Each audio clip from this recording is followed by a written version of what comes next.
The process of healing mentally, emotionally, and spiritually is not a process of fixing a broken self. It's a process of disidentifying with the illusion of that broken self. It's realizing that that is not you, that self-concept of a lacking person, a person who's broken and needs fixing, a person who doesn't have love, doesn't have fulfillment. That version, that self-concept that has been created is a mirage.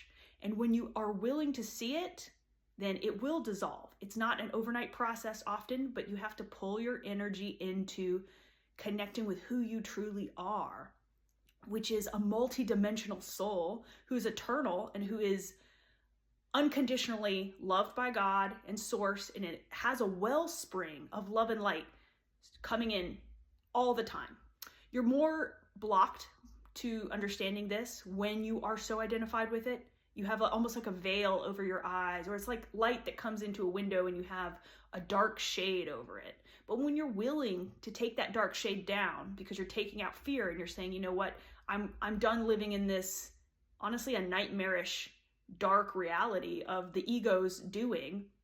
I'm ready to give up illusions, and I'm ready to live in God's reality, which is also my true reality, my true self, my multidimensional self that is so much larger than this small little ego box of me that I've been put into, right? We expand into our greatness and we understand why we're really here, who we really are. We're not small little ego selves. We're large. We're connected to everything. We're connected to God, and we're literally a part of this grand, beautiful whole.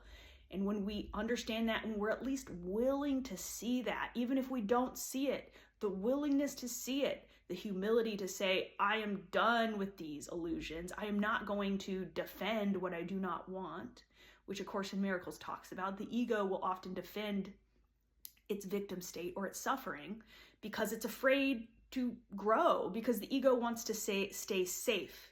And to stay small and to stay in suffering is to stay safe.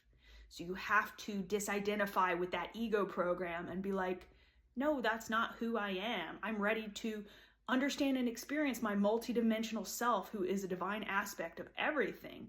I'm ready to understand the I am principle inside myself, which is just that I exist. When you tune into that core frequency of I am, you really feel it. It's a beautiful state. It's not a state of nothingness. It's not a scary void state. It's a state of feeling who you truly are. And from there, we actually can understand ourselves more deeply than we ever have. There is actually more of a uniqueness to the true self as we tune into our higher self and our soul